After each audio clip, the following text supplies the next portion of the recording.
దానికి భగవద్గీత పోతే పెట్టాల్సిన సీడీ కానీ క్యాసెట్ కానీ కాదు, ఉంటే పెట్టాల్సిన, బాగా ఉంటే పెట్టాల్సిన, బాగు చేయడానికి పెట్టాల్సిన పర్సనాలిటీ డెవలప్మెంట్ ఏదైనా ఉంది అంటే మన భారతదేశంలో అత్యంత అద్భుతమైన పర్సనాలిటీ డెవలప్మెంట్ ఈజ్ భగవద్గీత.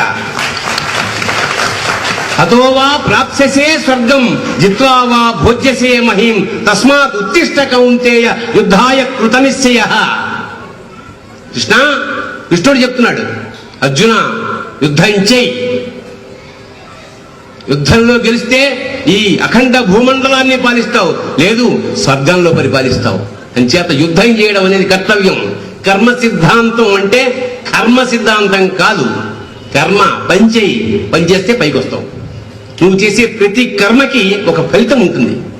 అంచేత భారతీయుల్ని ముఖ్యంగా యువతని ఇవాళ మోడీ లాంటి వాడికి తారక మంత్రం అది. ఇవాళ మోడీ అవడానికి కారణం భగవద్గీత. ఇవాళ ధైర్యంగా మన మతం గురించి కానీ మన సంస్కృతి గురించి కానీ మన హిందూ శబ్దాన్ని ఉచ్చరించడానికి వాళ్ళ ధైర్యం కలిగిందంటే దానికి కారణం మోడీ. ఇవాళ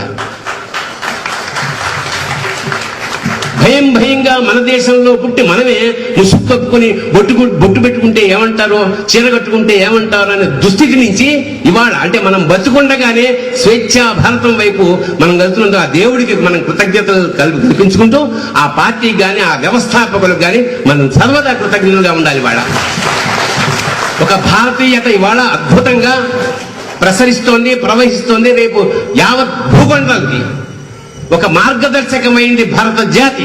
దానికి మూలమంత్రం భగవద్గీత.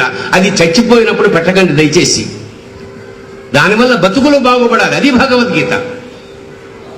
భగవద్గీత కనీసం ఒక్కసారైనా చదవండి జీవితం. అంటే హిందువుగా పుట్టినందుకు అర్థం అయినా కాకపోయినా ఒక్కసారి ఆరంభం నుంచి 18 అధ్యాయాలు అర్థం కాకపోయినా సరే చదవండి. ఒక్కసారి చదివితే అది మ్యాగ్నెట్ లాగా అతుక్కుంటుంది. మీకు ఎప్పుడు బెంగొచ్చినా ఒక చిన్న ఫిలాసఫీ నా జీవితంలో నేను ఎప్పుడైనా బెంగగా ఉంటే భగవద్గీతలో ఏదో ఒక పేజీని అలా తీస్తాను. మీకు తెలియకుండానే అందులో సమాధానం ఉంటుంది. సమాధానం అంటే దేవుడు వచ్చి రక్షించేసి కష్టాలన్నీ తీసేస్తాడని కాదు, కష్టాన్ని తట్టుకునే శక్తి ఇస్తాడు. That is the most important. మీకు విచక్షణ ఇచ్చాడు, బుద్ధి ఇచ్చాడు, బలం ఇచ్చాడు, సర్వశక్తులు ఇచ్చాడు. ఇవన్నీ వచ్చి వాడే చేస్తే మీరెందుకు? అంచేత సర్వశక్తుల్ని ఎంకరేజ్ చేసి మోటివేట్ చేసే శక్తి భగవద్గీత ఉంది. కాబట్టి భగవద్గీతగా ఎనర్జైజ్ అవ్వండి. ఇంకోటి, భగవద్గీత చదవడం, రామాయణం చదవడం, రామకోటి రాయడం వల్ల పుణ్యం రాదు.